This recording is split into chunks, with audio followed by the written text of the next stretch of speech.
Shalom from Oroville, Washington. I'm using some different equipment today, so I seem a little bit close to the camera, but I have to in order to be able to read the notes. Anyways, I'm glad you're all here today. This teaching is on Hebrew origins. This is class 7. I believe it's class 7. It could be class 6. If I'm off by one, I'll make the adjustment when I get home, but for today, we're calling it class 7. In this class, we will cover the letters Zayin and Chet. There's other material we're going to go over along with this, but as for the letters, we'll focus on Zayin and Chet in depth. Let's look at the Paleo-Hebrew alphabet first, and as you can see, it is remarkably similar to our English alphabet today. Now this Paleo-Hebrew is from about 1000 BC, so there are some differences from Paleo-Hebrew prior to that. Like you don't see the letter represented as an open palm. We looked at that letter once briefly. But this alphabet is pretty close. Let's look at some of this. The letter A in English, if you look at it at the paleo above it, it looks almost like an upside down A in Paleo-Hebrew. The B looks like a lowercase b in English. The C is very similar. The D looks very close to our letter D, or uppercase D. And here you can see where the Greek letter delta comes from. I mean, it looks just like that, doesn't it? Really quite amazing. You're going to hear a lot of clicks, so I have to click down as I'm reading the notes. The E here is similar to the Paleo-Hebrew letter above it. The F looks like a backwards F in English. The Z is identical to the Paleo-Hebrew. The English letter H looks like the English letter H, except it has one more bar going across it. Now it's true some letters don't translate across because in Hebrew there are letters and sounds that we don't have in English. The Hebrew letter above the English letter I has some huge differences. So they're not all similar, but a lot of them are. K looks very similar. Same with M and N. L looks similar. X, it looks different. O and P are identical to the English. You could pick the letter Q out quite easily here. The R in Paleo-Hebrew is different only in the one that's above the R. It looks like a P. It's different only by one stroke. The S looks like the English letter W, and the T, if you stood the Paleo letter upright, it would look pretty similar. It's amazing to me. You think about how many thousands of years have gone by, and the written text has remained this similar. It's amazing. If you look at English, even in the past 2 generations, we see fonts in English that have evolved, and it makes you wonder, what is English going to look like in the future? Here are some of the crazier fonts I've seen in English, like this one here. Here's another one. That's pretty bizarre. I don't even have any, this is English, I don't even have any idea what it says.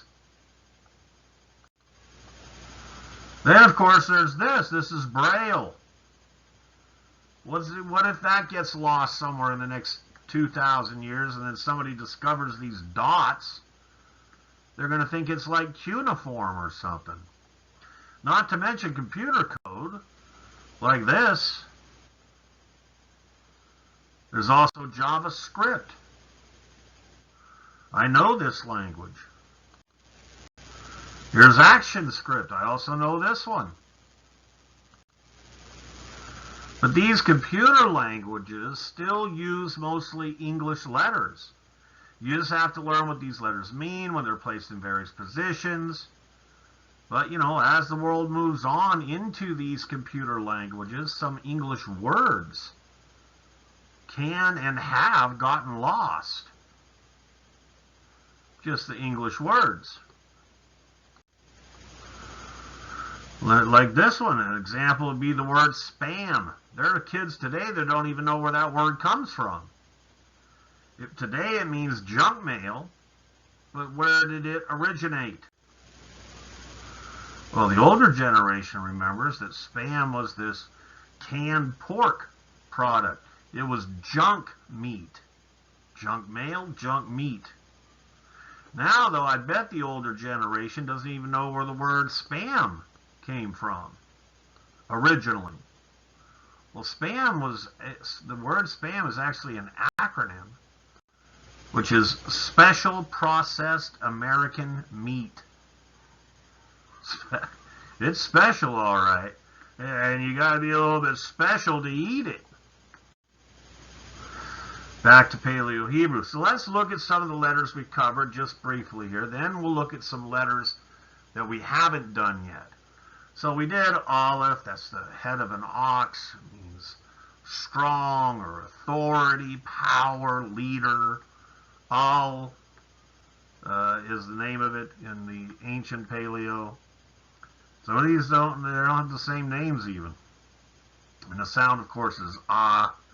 A lot of people try to tell you that Aleph is silent. It's not true. It has a sound. Then we covered Bet, which is a tent floor plan, meaning house. It can even mnemonically mean family, or even inn. Be, ba, bite. Be, meaning inn. The next one is Gimel. In Paleo-Hebrew, it was called Gam, the letter. It means to gather, to walk, usually meant to walk, but also mnemonically to carry. The next letter we looked at was Dalet. In Paleo-Hebrew, it's Dal. It means to move or hang. It was a tent door, to move, hang, or enter, mnemonically. The next one is the guy with his arms raised. The letter Hey in Hebrew means to look or reveal, even sigh, mnemonically. And then we looked at the tent peg, or nail. Some will say nail. It's really a tent peg, which means to add, or to secure, or hook. Now, I don't know if you can see it in the corner here. I don't think you can. It says the name is Wa. That's the old, you get a lot of scholars, whenever they come across the letter Vav, they want to pronounce it Wa. Well, no, it's not Wa. It's Va. The Wa sound is an Arabic slur that was carried over from Arabic into Hebrew. But the letter actually had a V sound. But you'll see most of the scholars, not all of them, most of them will say, oh, it's a Wa. And then they try to say, that's where the word Yahweh comes from. There is no Yahweh, because there is no Wa sound with the Vav. So those are letters that we've looked at. Now here's some that we haven't looked at in depth. A little bit with the Chet, but very little. We're going to cover Zayin and Chet today. It's actually tonight here right now. We're going to cover those in depth. Next time we will cover the Tet and the Yud. We did a little bit with the Yud before, but again, we're going to cover these in depth.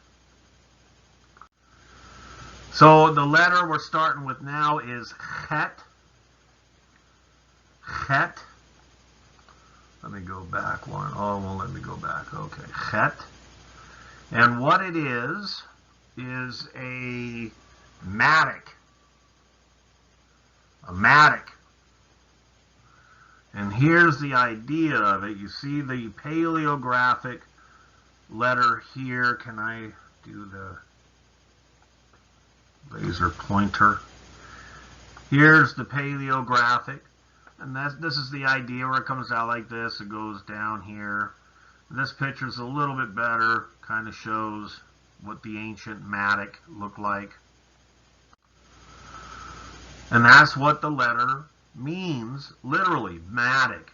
Mnemonic, or similarly, when I say mnemonic, that means similarly. It can also mean food, or to cut, or even, it can mean even weapon, or sword. And the way they pronounced the letter back then was Zan, and it became Zayin today. Zan is the root of the letter Zayin. And we can see an example of that parent root in the word mazon. Mazon, you can see in this slide, you have the Zayin and the Nun. So it's the Matic and the seed in the word mazon. Zayin and Nun, Zan. That's the root. The parent root is Zan. Well, mazon in Hebrew means food. That's what I'm saying.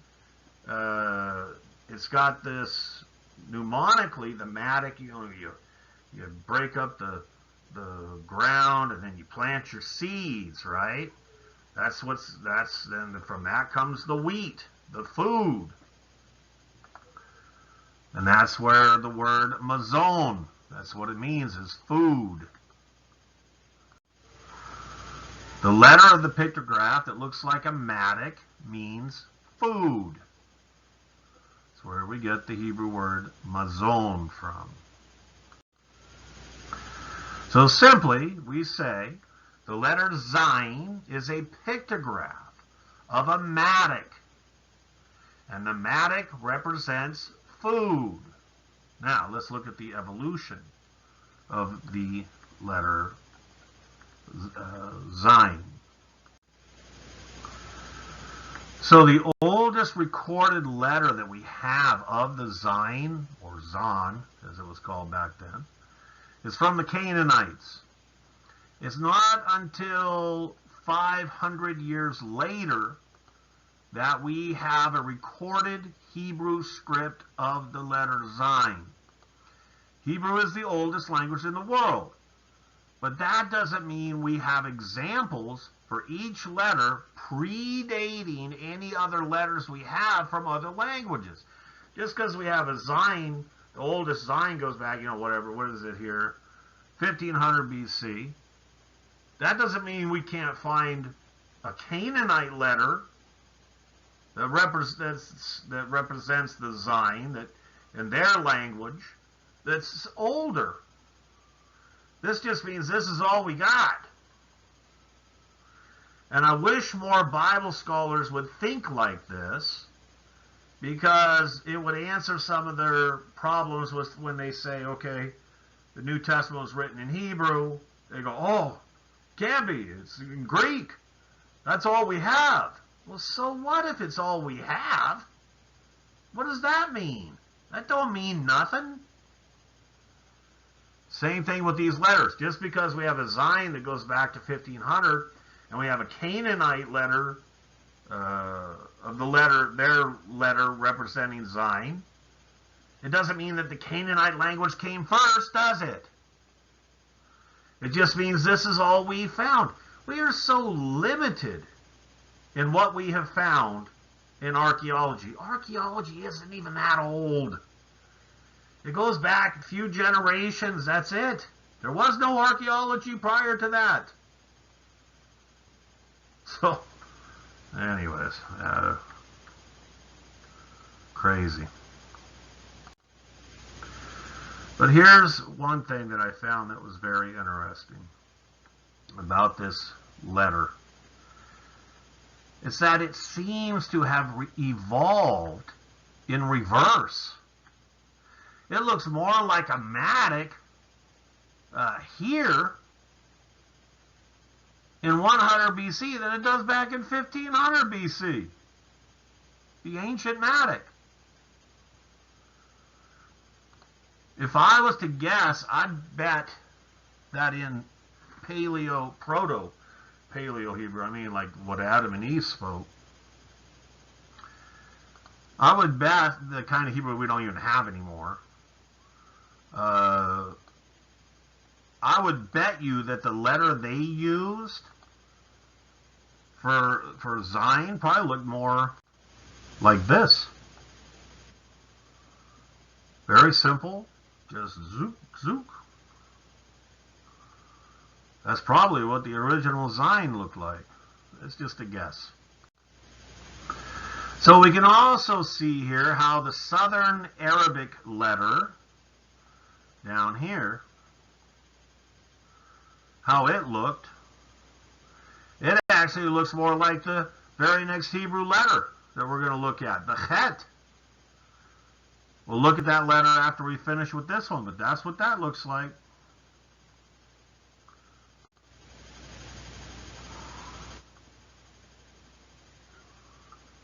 We'll look at that letter after we finish with this one, the Chet. Like I said, the letter Zayin can also mean weapon or sword. Keep that in mind. It's interesting to note that the ancient Hebrews connected words like weapon and food together, or sword and bread. They made serious connections with these words. There is a very close relation in these concepts. For example, the word lechem, you all know that word.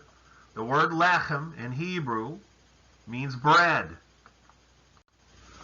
Right? We say all the time, Beit Lechem, Bethlehem, house of bread. Beit, house, lechem, bread, right? Now we look at the word for war, which is milchama. That's this word here. So I showed it to you in Hebrew in the last one. But this is in Hebrew. This is in modern Hebrew. I'm going to, I'll make some, you'll see what I'm talking about here in a second. But the word for war is milchama. Okay? Look at and you don't have to know Hebrew to see this. For any of this, you don't have to know Hebrew. I'm going to show you. Look at the three letters. Look at, this is a lamed, this is a chet, this is a mem. This is milchama. This word here is lechem, bread. It's got it right in the middle of the word milchama. You see that? There's a very... Now I know this mem looks different than this mem because this is a mem sophete. In Hebrew, if you have a letter at the end of a word and there is an available sophete or letter, you have to use that letter. So this one here is a mem sophete, but it's the same letter. This is a mem, this is a mem sophete. Same letter.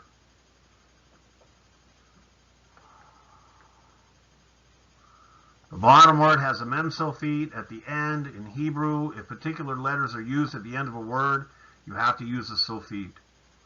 You don't have to know that for this teaching. Just take my word for it. This is spelled with the exact same letters. Lamed, Chet, Mem.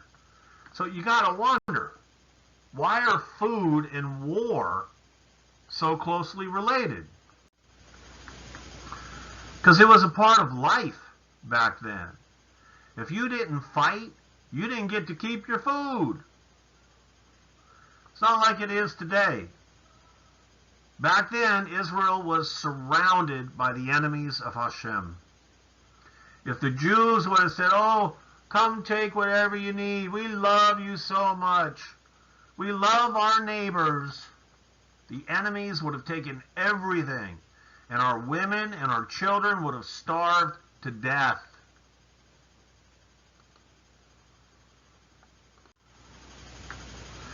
You can see this idea even in old American culture. Like this old poster from World War I says, food will win the war. Food and war are closely connected. And this is evidenced in the Hebrew letters and words. What else can we learn from the Hebrew letter Zayin? Well, most of you know already that every Hebrew letter also represents a number. Now, you can't run too far with this. You got to be careful. And that's why I'm glad. I like the way that Jeff Benner does this. He doesn't cross that line into Kabbalah. So every Hebrew letter also represents a number. The letter Zayin is the number 7. Ooh, we like that number, don't we? Number 7. It's a good number. It's often used in the Bible, like 7 days, right? 7 days. The 7th day is the Shabbat.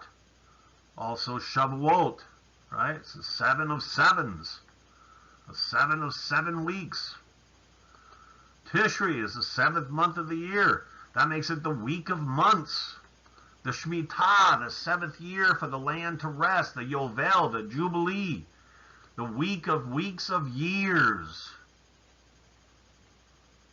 What do you notice about all these things on this list, by the way?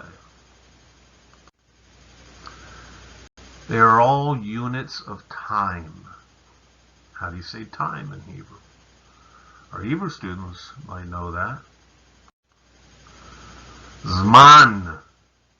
Zman. Spelled, first letter, Zayin. And a mem and a nun.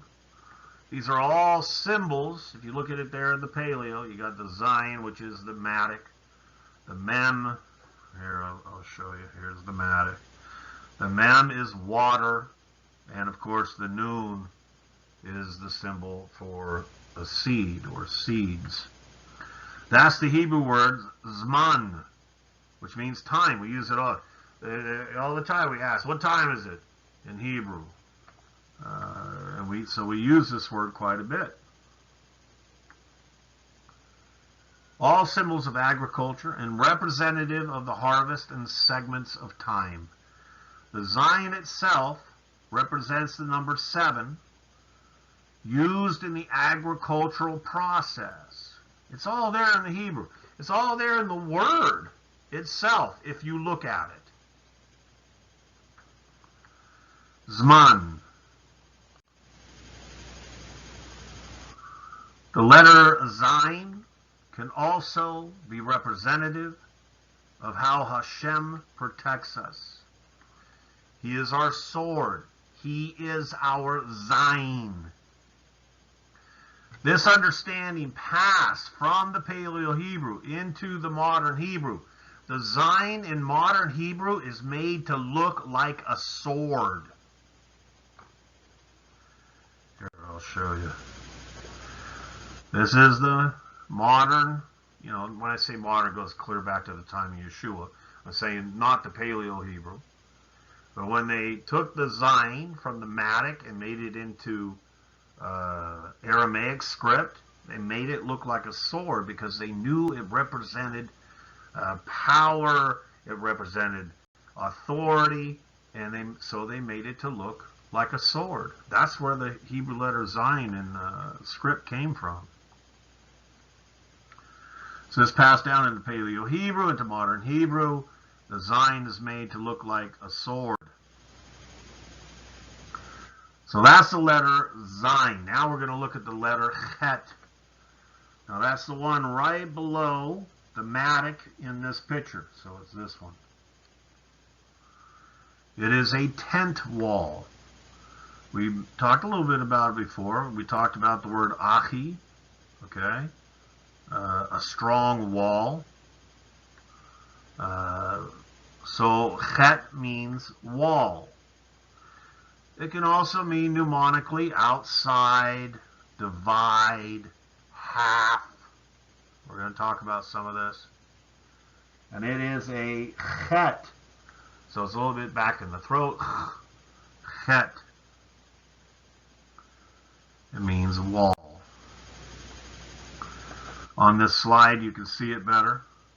Then below that is the same letter in modern Hebrew. What it really is Mishnaic Hebrew. So that's what I'll say in Mishnaic Hebrew from the time of the Mishnah. Then below that is the same letter here. The one on the left is in calligraphy in Mishnaic Hebrew, and the one on the right is how it's written today. That's how it's written by hand. Chet in modern Hebrew, calligraphy in written. Good. Again, you don't have to know Hebrew to understand this. In fact, I'm sure all of you have seen this letter before. Tell me if it looks familiar to you.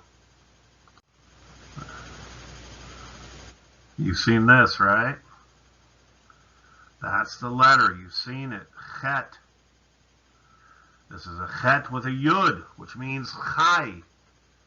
It spells chai, to life.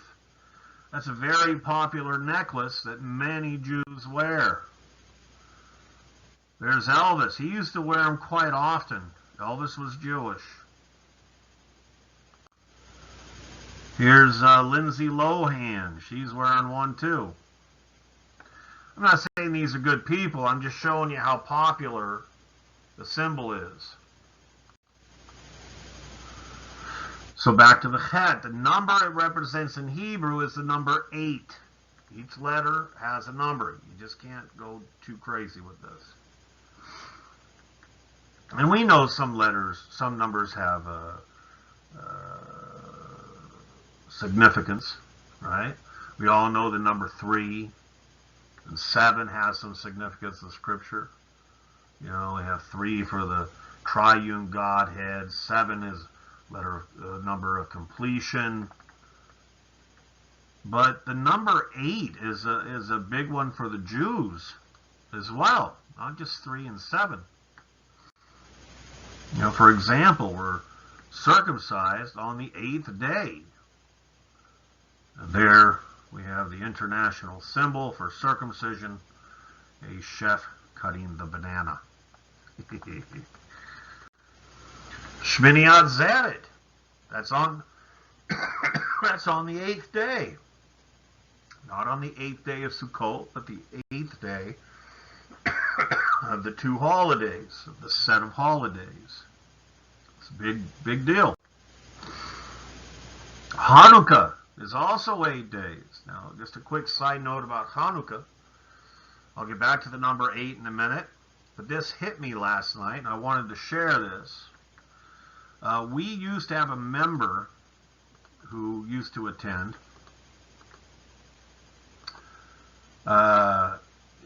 in Wenatchee, and her mother and her,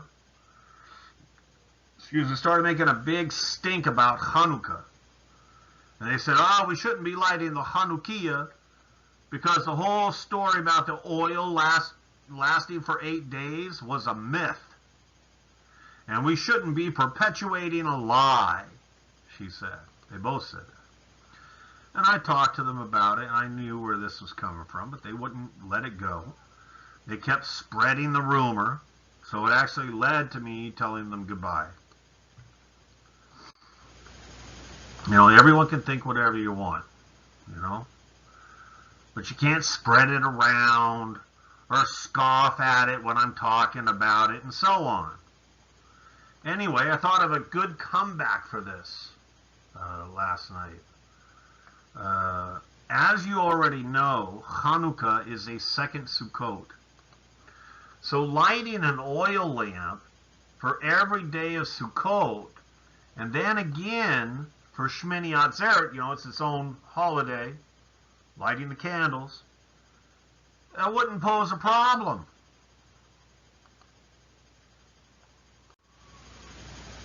We do know that lights were lit at least for the first day of Sukkot, and then again at Shmini Atzeret. So to light them for the days in between wouldn't be that unusual. Not to mention, this holiday is called the Festival of Lights. Right? So the more lights, the better. So even if the story of the oil lasting for 8 days is a myth, which it isn't, it wouldn't matter anyways, because they could have lit 8 oil lamps anyhow, since it was the 8th day, or the 8th, there was 8 days in this set of holidays. Right? They would have set it on the 1st, they would have set it on the 8th. It wouldn't have been a big deal to light them every day. In fact, I would even like to do that next year. Every day of the holiday, we light a candle. And we know Hanukkah, like that. I got a whole bunch of stuff on this, but we'll stop with that. This led me to some other thoughts that I realized in favor of Hanukkah that would really put this silliness to rest. And we'll be doing a 201 or a 301, whichever one we're at, teaching on this year before Hanukkah. I'm very excited about this information I got, but this isn't the time, so I'll continue with the letter Chet. But you can expect a different teaching this year on Hanukkah. So the number 8 has quite a bit of significance to it. Okay, Melech David, he was the 8th son of Jesse. Now there are people, atheists, who love to point out that there is a contradiction in the Tanakh concerning how many, according to them, concerning how many sons Jesse had. So let's take a look at that. Here it says, and Jesse begot his firstborn, Eliab, and Abinadab the second, and Shema the third, and Nathaniel the fourth, Radai the fifth, Ozem the sixth, David the seventh. Alright, so it seems that I'm wrong. I said he's the 8th. But it seems like I'm wrong here. Very clear. It seems like it's the 7th. Well, what about this then? 1 Samuel 16, 10, 11. Thus Jesse made 7 of his sons pass before Samuel. And Samuel said to Jesse, Hashem has not chosen these. And Shmuel said to Jesse, are all the young men here? Then he said, basically, no. There remains yet the youngest. Oh, there he is, keeping the sheep. So let's get the math on this. 7 had passed, and there was 1 left. That makes 8. Right? It says, go and fetch him, have him sit down here till he comes hither. So atheists jump all over this, right? And they sway Christians away from their faith because they point out this clear contradiction in the Bible. Truth is, there isn't a contradiction here. Who would like to reconcile this verse?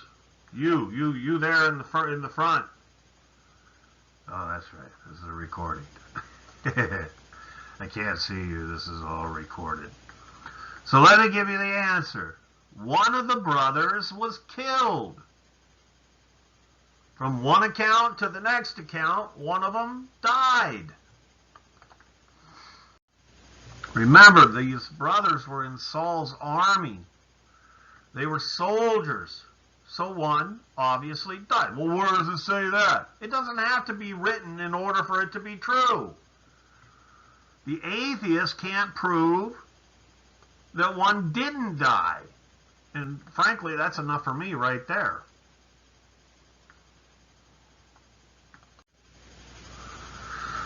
Eight is also a number very close to the Jewish heart, because that's how many times Hashem reaffirmed his covenant with Abraham.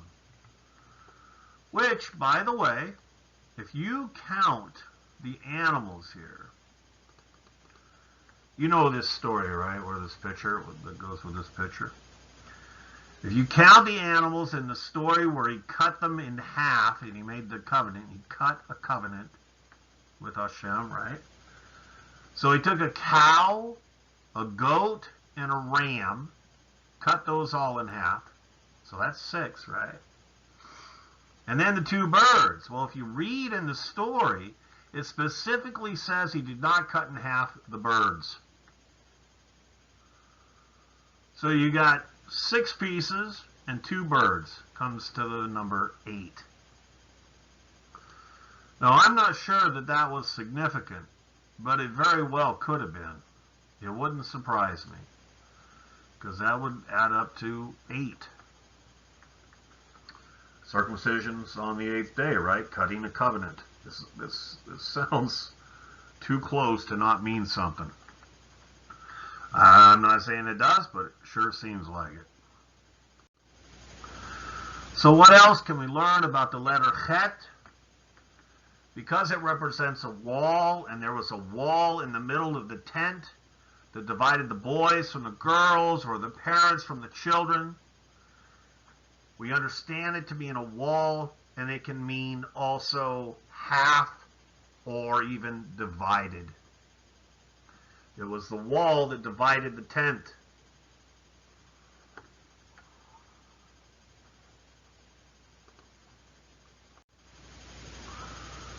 So we can see this in the Hebrew words. I know you can't see over here, but the Hebrew word chetzi, which is spelled with the chet, it literally means half. We use this all the time in Israel.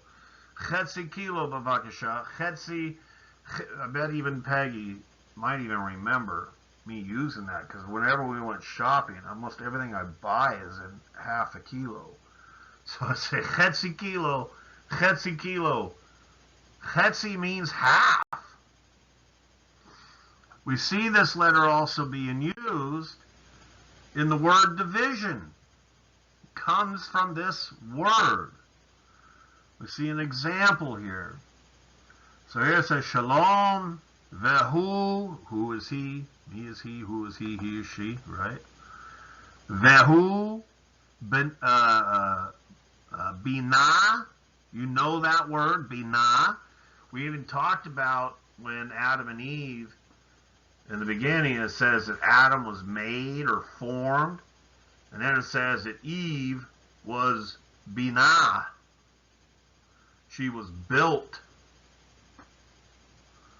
Built. And here's that word, binah. And then here, chetz. It comes from the word chetzi. But here, in this context, this form, it means division. And that comes from the chet, to divide, half, wall, split.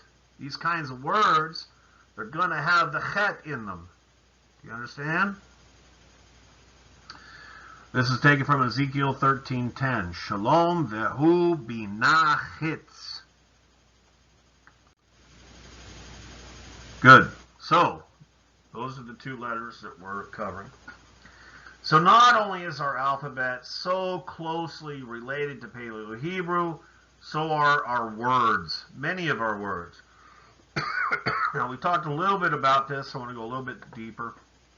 The word pari in Hebrew, its parent root is pur. Again, you don't have to know these Hebrew letters. Just know it's a P sound and an R sound. Pur. It sounds like a cat. From this PR root comes the words pear. Like I said, we covered some of these, but I'm going to give you some more here. Pear, the word prune, you see the PR here. Persimmon, the PR. And apricot, you see the PR. Many other words that are connected to fruit have this PR in them. Through the evolution of language, it is common for similar sounds to replace the original sound. The R and L sounds are often interchanged, as both are vocal consonants and can be pronounced for a prolonged time. Like the letter L, I can do L, right? And the letter R, I can go but not sounds like the B sound, I can't do it more than once unless I go ba ba ba ba, and that's not even doing it that way. Or a T sound, T. I can't prolong that sound. So the English fruit words apple and plum are also derived from the RP / per root, with the R exchanged for an L sound. That's common. We see that a lot. Speaking of the B sound, another common sound change is made with the lips, such as the B, the P, the V, and F.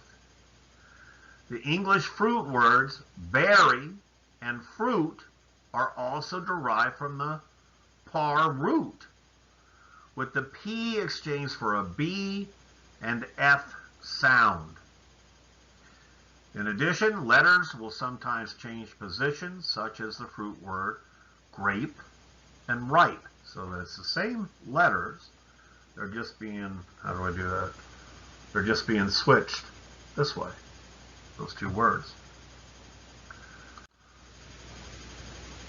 So many words are similar in Hebrew as they are in English. Some of these you've seen before, but I've also added some. So sar is where we get the word sir, and it literally in Hebrew means prince. Sak is where we get the word shack from. Sadeh is where the word sod comes from. It literally means field. Molk is where we get the English word mock from. Lak in Hebrew is where we get the English word lick from. And lev, I can't go back. Lev means heart. Okay? Lev in Hebrew means heart. And that's where the word love comes from. Okay? You feel it because it's a heart. You feel it in the chest where your heart is. You know, when you fall in love, your heart beats faster, doesn't it? You start wondering, is this the boy, or if you're a girl, if you're a boy, is this the girl who will make me the happiest person on earth? Your heart's beating. Or is this the person who will make me wish that I was never born? Could go either way. Kind of depends on your experience. Everyone's is different. But that's where the word love comes from. I told you in the last teaching we did on this, I said love is not a biblical word. Right? Because it's not Hebrew. It's a concept. It's abstract. So we don't have that word love. The word for love for us is heart. It's concrete. Okay? And then it's translated into the Greek concept and comes out with the word love. But in Hebrew, it's heart. Heart. It's just that the Greeks made it into an abstract word. It cut me off. So I just wanted to say I hope you enjoyed the teaching. And I hope you have a wonderful Sabbath. We'll be going to Montana tomorrow, actually today, while you're watching this. So keep us in your prayers. We don't know how long we'll be gone. And I wish you all a wonderful Sabbath. And Shabbat Shalom.